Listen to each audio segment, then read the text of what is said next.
رؤوف حسن صاحب پہ حملہ، ان کی پریس کانفرنس شخص واحد کی گردان کی انہوں نے، ایف آئی آر میں ٹیررزم کی کلاس شامل نہیں کی گئی. واٹس یور ٹیک سر؟ ملک کس طرف چل رہا ہے اس وقت؟ جی بہت شکریہ. سب سے پہلے تو جو ان پر حملہ ہوا ہے وہ جس نے بھی کیا ہے، جس مقصد سے بھی کیا ہے، اس کی مذمت کی جانی چاہیے. اور اسلام آباد کی جو سیکیورٹی ہے وہ وفاقی حکومت کی ذمہ داری ہے، اسلام آباد کے پولیس کی ذمہ داری ہے.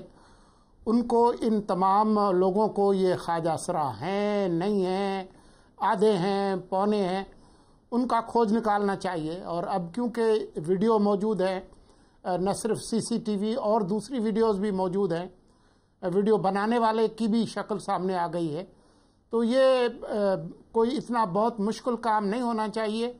ان لوگوں کو پکڑنا چاہیے. یہ ایک مجرمانہ فعل تھا، قابل مذمت ہے، اور ان کو پکڑنا چاہیے. جناب اب جہاں تک یہ اس حملے کی بات ہے اور ایف آئی آر کی بات ہے، تو وہ ایف آئی آر بھی میں نے دیکھی ہے، اور جو درخواست ہے رؤوف حسن صاحب کی وہ بھی دیکھی ہے. تو مجھے ان دونوں میں کوئی فرق نظر نہیں آ رہا. جو انہوں نے مدعا بیان کیا اسی حساب سے ایف آئی آر ہے، اور اسی حساب سے انہوں نے جو دفعات ہیں وہ لگائی ہیں. انہوں نے کہیں اپنی درخواست میں نہیں لکھا کہ کسی فرد، گروہ، ادارے نے سیاسی مقاصد کے لیے دہشت گردی کا حملہ کیا، کوئی سازش تھی. وہ جو ان کی اپنی درخواست ہے اس میں اس کا ذکر نہیں ہے. اب ایک دن بعد جو ہے وہ اپنی سیاست کے لیے وہ یہ جو بات کرتے ہیں، دیکھیں سیاست کرنے کا ان کو حق ہے. الٹے سیدھے سچے جھوٹے ہر طرح کے الزامات سیاست میں لگتے رہتے ہیں، وہ ان کا حق ہے. میں اس حق سے محروم نہیں کرنا چاہوں گا کسی کو بھی. لیکن یہ جو انہوں نے نیا آج جو بیانیہ کیا بنایا کہ جی پاکستان میں 2 سال سے فرد واحد کی جو ہے وہ آمریت ہے، تو وہ خود بتائیں، میرے خیال میں پڑھے لکھے انسان ہیں، وہ بتائیں کہ پچھلے 75-76 سال میں جو ملک میں جو جیفرسونین ڈیموکریسی چل رہی تھی اس میں اچانک کیا رکاوٹ آئی. خود ان کا جو 4 سال کا دور تھا اس میں کون سی جمہوریت تھی؟ پریس کی کون سی آزادی تھی؟ آر ایس ایف نے ان کو predator of the press declare کیا. تو تمام جو ان کے اپوزیشن کے لوگ تھے وہ جلسے میں خان صاحب واشنگٹن میں کہتے تھے کہ ان کا اے سی اتروا لوں گا اور فلاں کو میں جیل میں ڈال دوں گا. تو یہ باتیں جو ہیں وہ سیاست کے لیے تو ٹھیک ہے، لیکن جو بنیادی بات ہے وہ یہ ہے کہ جن لوگوں نے یہ کام کیا ہے ان کی گرفتاری ہونی چاہیے. ان پر جو، اور اگر یہ ان کو اچانک 24 گھنٹے میں خیال آ گیا ہے کہ یہ تو اے ٹی سی کا معاملہ ہے، تو ان کو اچھی طرح سے معلوم ہے کہ اگر ایف آئی آر آپ کی پسند کی نہیں ہوئی تو عدالت میں جا کر کیا کرتے ہیں اور پھر کس طریقے سے ایف آئی آر داخل ہوتی ہے.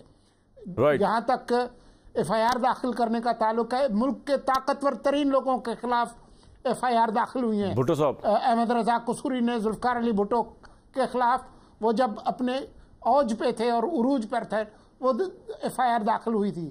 تو یہ بھی ہمت کریں، جس کو سمجھتے ہیں کہ انہوں نے کیا ہے تو اس کے خلاف جا کے ایف آئی آر داخل کریں. بالکل ٹھیک. بھائی سیاست نہ کریں اظہر صاحب، آپ کی پارٹی کے لوگ سیاست نہ کریں حادثوں کے اوپر. جس کو سمجھتے ہیں ایف آئی آر لکھوائیں، کٹوائیں، سیاست نہ کریں. اچھا میں کمران شاہ صاحب 13 اپریل 2023 نگران حکومت تھی. میرے گھر پیٹرول بمبوں سے حملہ ہوا، فائرنگ ہوئی، کیمرے کی آنکھ نے شکلیں بھی دیکھ لی، سارا کچھ. میں نے اس وقت کے وزیر اعظم نواز شریف، وزیر داخلہ رانا ثناء اللہ اور نگران وزیر اعلیٰ محسن نقوی کے خلاف درخواست دی تھی. آج لگا ہوا تھا کورٹ میں کیس اور میں لڑ رہا ہوں. وہ یہاں تو مذاق بنایا ہوا نا، یہاں یعنی میری بجائے سب انسپیکٹر نے ایف آئی آر کاٹ لی. وہ میری ایف آئی آر تو نہیں ہے. عمران خان کی جو وزیر آباد کی ایف آئی آر تھی وہ عمران خان کی ایف آئی آر تو نہیں تھی. وہ ایک سرکاری افسر نے آگے ایف آئی آر کاٹ لی. وہ کس قانون کے تحت؟ اب اس پہ میں لڑائی لڑ رہا ہوں. میں نے میرے بلکہ ایف آئی آر کے اندر باقاعدہ فورینسک میں نے ایویڈنس اکٹھی کر کے میں تو پیچھا کیا، اور باقاعدہ پیٹرول بم برآمد ہوا، فورینسک کی رپورٹ ہے، ایکسپلوسیو آ گیا. آج 1 سال سے زائد ہو گیا ہے، پکڑ لیے لوگ پنجاب پولیس نے.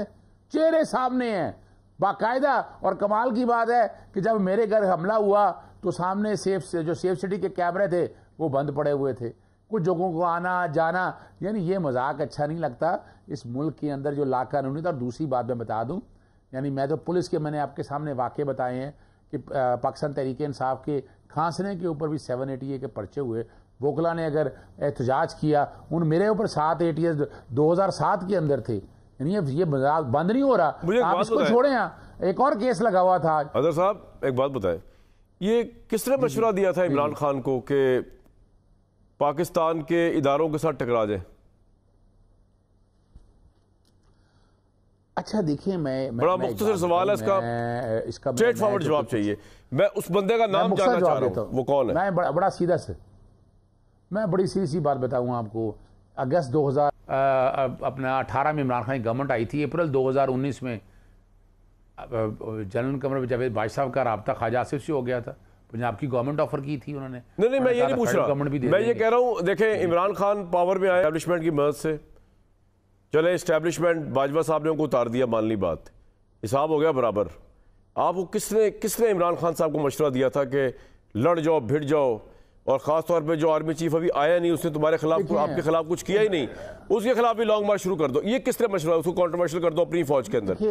کس نے مشورہ دیا تھا؟ سوال یہ نہیں ہے. دیکھیں میں بتاؤں، دیکھیں ایک تو عمران خان صاحب اس کا بہتر جواب وہ دے سکیں گے، لیکن ایک بات ہے کہ پالیسیز تو وہی چل رہی تھی نا، جو جنرل قمر جاوید باجوہ کے دور کے اندر پالیسیز ہیں وہی چل رہی. سر آپ نے یقین کریں اظہر بھائی، آپ نے کسی کے لیے روم چھوڑا ہی نہیں. آپ نے نہ میڈیا کے لیے روم چھوڑا، نہ پولیٹیشنوں کے لیے، نہ تحریک انصاف کے لیے. ایسی الحمدللہ پالیسی بنا کے عمران خان صاحب اندر چلے گئے ہیں اپنی جیل یاترا پہ کہ پیچھے کسی کے لیے چھوڑا کچھ نہیں، تباہی بربادی کر کے. جی بتائیں، آپ سے پوچھیں. یہ بتائیں ابھی آپ نومبر 2019 میں نواز شریف اس ملک سے چلا جاتا ہے، سزا یافتہ آج تک ریکارڈ پہ نہیں ہے. جب تک اس کی ڈیل نہیں ہوتی وہ ملک میں نہیں آتا. یہ ریکارڈ پہ ہے. وزیر اعظم آج نہیں ہے، پارٹی ہے نواز شریف کی تو وزیر اعظم نہیں ہے. میرا سوال مختلف تھا، لیکن چلے طارق فضل صاحب ابھی اظہر صاحب فرما رہے تھے، اور سکتا ہوں کہ بات میں بہت دم ہو کہ اسلام آباد جو ہے وہ کرمنلز کی ماجگاہ بن چکی ہے، وہاں لوگوں کی جان و مال محفوظ نہیں. آپ کی کنسٹیچوئنسی ہے اسلام آباد. رؤوف صاحب پہ حملے کے حوالے سے بات ہو رہی تھی. رؤوف صاحب کی پریس کانفرنس آپ نے سنی، وہ کہہ رہے ہیں آج کل پتہ نہیں آمریت ہے، فرد واحد کی حکومت ہے، آپ لوگ ڈمی ہیں، آپ لوگوں کے بس میں ہے ہی کچھ نہیں. بھائی یہ کیا ہو رہا ہے؟ بہت شکریہ کامران بھائی. جناب دیکھیں، جہاں تک over all law and order کی صورتحال کا تعلق ہے، پہلی بات تو یہ کہ اسلام آباد بھی پورے پاکستان کا حصہ ہے. جب سے ملک میں مہنگائی، جب سے ملک میں یہ جو اسٹریٹ کرائمز ہوتے ہیں، اس میں لہر آپ نے دیکھا ہے. خاص طور پہ وہ بھی ہمارا ایک اکنامک کیپٹل ہے، کراچی کی بات ہوتی ہے، اس کی خبر سن کے ہمیں افسوس ہی ہوتا ہے. میں کوئی کمپیریزن اس حساب سے نہیں کر رہا، لیکن اگر یہ جرائم پورے ملک میں بڑے ہیں تو شاید اس کا کچھ تناسب اسلام آباد میں بھی بڑا ہو. لیکن اوور آل میں اسلام آباد کے حوالے سے ذمہ داری سے یہ کہہ رہا ہوں کہ ہمارے اسلام آباد میں کرائم ریٹ میں کرائم ریٹ میں میں ایک جملہ صرف مکمل کر کے آپ پہ آتا ہوں کہ کرائم ریٹ میں اسلام آباد میں اوور آل اعداد و شمار پہ جائیں گے تو بالکل کمی ہوئی ہے. یہ ریکارڈ کی بات ہے. میں نے جو شک کا اظہار کیا آپ کے اوپر، جہاں تک رؤوف حسن صاحب پہ حملے کا تعلق ہے، دیکھیں وہ پہلی بات تو یہ کہ وہ افسوسناک ہے اور اس پہ ہمیں افسوس ہے. اس طرح کا حملہ کسی بھی پولیٹیکل ورکر، کسی بھی پولیٹیکل پارٹی کے اسپوکس پرسن ہو، وہ قابل مذمت ہے. آپ کو بہت اچھے طریقے سے پتہ ہے کہ میں اس طرح کی سیاست پہ اور اس طرح کے ہتھ کنڈوں پہ میں یقین نہیں رکھتا. پالیٹکس میدان میں ہوتی ہے اور سیاسی جنرل پولیٹیکل ورکر وہی ہوتا ہے جو میدان عمل میں اور میدان میں اپنے مد مقابل سیاسی حریف کا مقابلہ کرے، اور وہ ہم نے کیا ہے. آج 20-22 سال ہو گئے مجھے اس میدان میں، اور یہ جو حملہ ہے اس کی تحقیقات ہوں گی، سامنے آئیں گی، یہ میں آپ کو ایشور کر سکتا ہوں. جتنی میری اسلام آباد کی انتظامیہ سے بات چیت ہوئی ہے، یہ حقائق تمام کے تمام سامنے آئیں گے. اور جس طرح سوشل میڈیا کے اوپر میں دیکھ رہا ہوں کہ مختلف ٹویسٹ، الزام تراشی، کچھ اداروں کو انوالو کرنا، کچھ شخصیات کو انوالو کرنا، یہ اس طرح کے معاملات میں جو وکٹم ہیں جن کے ساتھ ہمیں ہمدردی ہے، یہ ان کے ساتھ الٹا آپ زیادتی کر رہے ہوتے ہیں، کیس کے فیکٹس کو خراب کر رہے ہوتے ہیں اور بلا وجہ آپ الزام تراشی کر رہے ہوتے ہیں. جتنا ان کیسز کے اوپر میرٹ پہ رہا جائے گا، فائدہ ہوگا نظام کا بھی اور اس شخص کا بھی جس سے زیادتی ہوئی ہے. بلا وجہ آپ ہدف تنقید بنانے کی کوشش کریں گے ان لوگوں کو یا ان اداروں کو جن کا شاید اس واقعے سے کوئی تعلق ہی نہ ہو، اس سے آپ کو پولیٹیکل پوائنٹ سکورنگ تو شاید چھوٹی موٹی حاصل کر لیں گے، لیکن وہ دیر پا نہیں ہوتی، اس کا کوئی فائدہ نہیں ہوتا۔ پوائنٹ آ گیا سر۔ میں اپنی تمام تر ہمدردی رؤوف حسن صاحب ساتھ رکھتے ہوئے یہ کہوں گا کہ فیکٹ سامنے لائے جائیں گے اور جن لوگوں نے یہ زیادتی کی ہے انہیں سزا دی جائے گی۔ بدر صاحب دیکھیں اتنی اچھی باتیں کر رہے ہیں آپ، بلا وجہ ان پہ الزام لگاتے رہتے ہیں، تو میں ذرا آگے چلتا ہوں۔ جی کوئکلی کچھ کہنا تو کہہ دیں ورنہ میں نے آگے جانا ہے۔ میں صرف یہ کہہ دوں یہ ان پہ تو کسی پر ہی حملہ ہوا اس طرح کا، بتا دے نا آپ چاہتے ہیں ان پہ حملہ ہوا تو آپ اٹھن پڑے گی۔ جا کے نہیں وہ میں بتانا یہ چاہ رہا ہوں کہ یعنی ان لوگوں کی مرضی، ان لوگوں سے مراد ہے ان کی حکومت کی مرضی کے بغیر نہیں یہ سارا کچھ ہو سکتا۔ پولیس یعنی علاقے کے ایس ایچ او کو سب کچھ پتا ہوتا ہے، یعنی یہ کہنا کہ بیٹھ کر یعنی نظر آ رہا ہے کہ ہر ایک آنکھیں دیکھیں اب دنیا بہت آنکھ جو کیمرے کی آنکھ ہے نا یہ سب کچھ دکھا رہی ہے اور